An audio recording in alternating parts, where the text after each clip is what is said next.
औज़ुबिल्लाहि मिनश्शैतानिर्रजीम बिस्मिल्लाहिर्रहमानिर्रहीम अस्सलामु अलैकुम वरहमतुल्लाहि वबरकातुहू। प्यारे भाइयों बहनों, उम्मीद करता हूँ सब खैरियत से होंगे। मैं आज नए टोटके के साथ आपके सामने हाज़िर हूँ। ये मेरा टोटका जो है वो घुटनों के दर्द पर है। उन हज़रात के लिए ये टोटका है जो उठते बैठते इस चीज़ की कंप्लेन करते हैं कि मेरे घुटने में दर्द है। घुटने के दर्द के लिए इस यूट्यूब पर बहुत सारे चैनल काम कर रहे हैं, बहुत सारी वीडियो बनी हुई हैं। हर एक बंदा अपने अपने हिसाब से बताता है। इंशाल्लाह जो टोटका मैं बता रहा हूँ वो मुजर्रब टोटका है। इस्तेमाल करने से इसके नुकसानात कोई नहीं होंगे, फ़ायदा ज़रूर है। उसको इस्तेमाल करने का तरीका बताऊँगा, किस तरीके से आपने उसको इस्तेमाल करना है। सबसे बुनियादी चीज़ है कि जिन हज़रात को ये घुटने की तकलीफ़ है तो काइंडली सबसे पहले वो ये देख लें कि कहीं उनका वेट तो नहीं बढ़ गया। अक्सर माएँ बहनें या कुछ दोस्त मेरे अज़ीज़ भाई, उनका वेट इतना ज़्यादा हो जाता है कि घुटने बर्दाश्त ही नहीं कर सकते। मतलब अगर गुंजाइश आपकी वेट उठाने की 1 मन या 2 मन की है तो आप पर 4 मन लाद दिया जाए तो फिर आप समझते हैं कि नीचे पाँव या टांगें आपकी क्या करती हैं।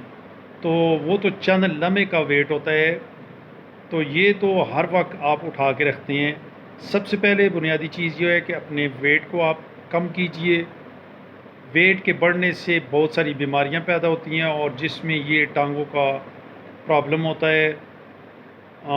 इसका ख़ास ख्याल रखना चाहिए। वक्त पर खाना खाएं, कम से कम खाएं, फ़ास्ट फूड से परहेज़ करें। जो चीज़ आपके जिस्म को मोटापा ला रही है उसको कम से कम इस्तेमाल करें।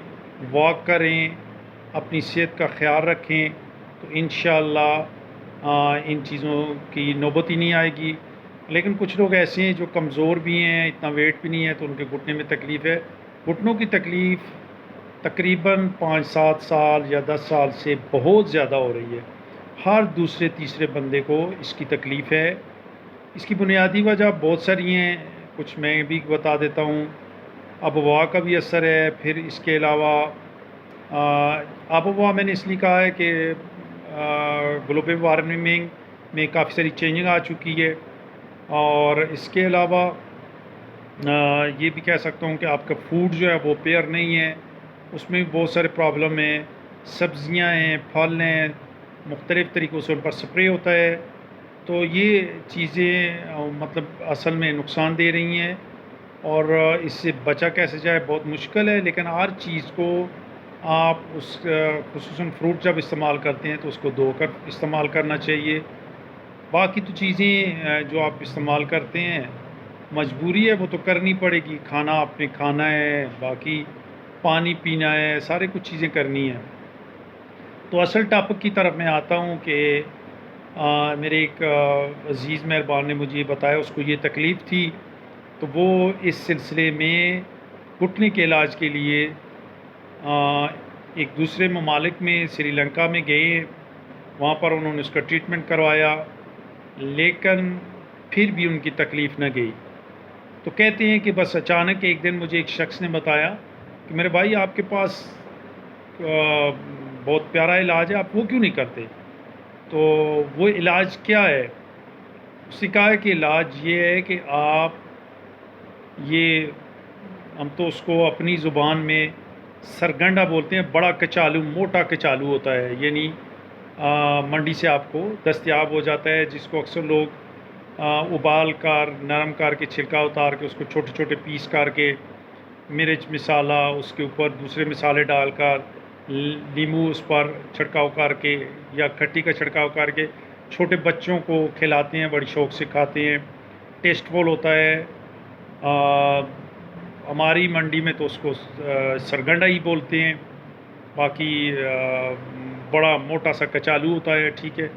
ये आप ले लें और उनको घर पर लाएं। एक बात का ख़ास ख्याल रखें कि ऐसे सरगंडों को जो आप मार्केट से तो मिलना मुश्किल है, मंडी से मिलेंगे, तो मंडी से आप जब लें तो काइंडली देख कर लें कि ये ना हो कि वो मरा हुआ हो, ख़त्म हुआ हो। साफ़, मज़बूत और सेहतमंद होना चाहिए। तो इस चीज़ का ख़ास ख्याल रखें। घर ले आएँ आप उसको, और उसके बाद उनके ऊपर से मट्टी वगैरह धो के साफ़ कर लें।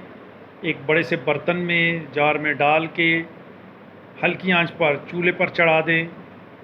उबलता रहे पानी, उसमें जितना वज़न, जितने आपने सरकंडे उसके अंदर डाले हैं उसे ट्रिपल हिस्सा पानी उसके अंदर डाल दें। अगर इसके अलावा भी ज़रूरत पड़ता है तो वो भी पानी आप डाल सकते हैं। खूब उसको उबालते रहें यहाँ तक कि जब आप उसको, पहले आप हाथ लगाएंगे तो वो सख्त होगा, बाद में आप लगाएं तो नर्म महसूस हो।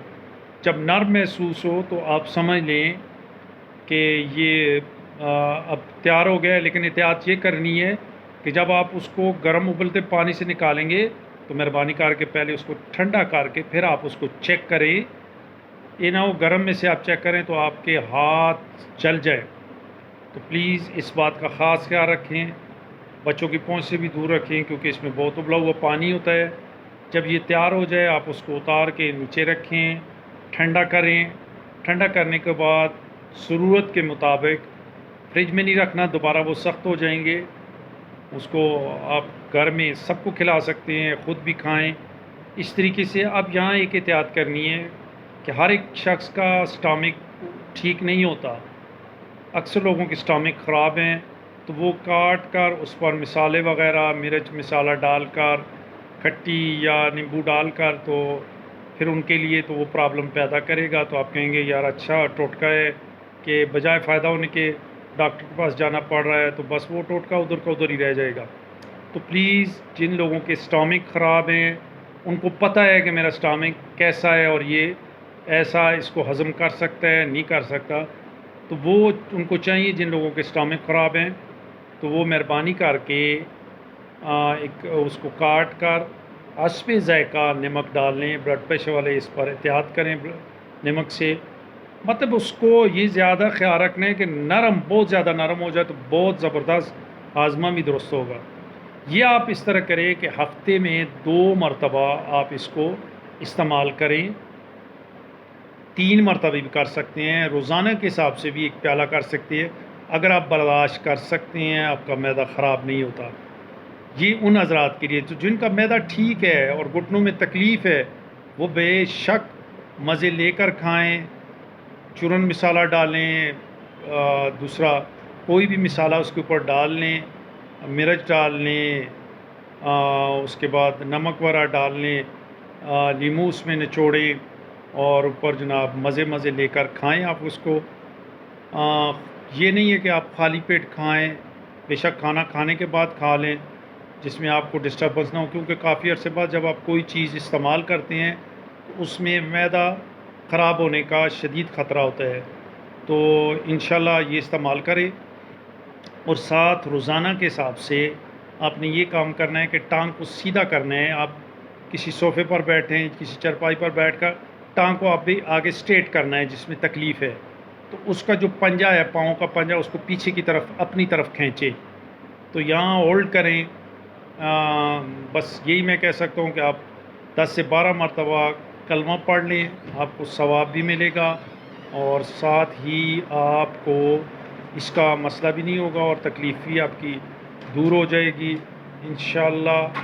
अल्लाह पाक ने चाहा तो इसको इस्तेमाल करेंगे और चंद दिनों में इसका रिज़ल्ट आपको मिलेगा।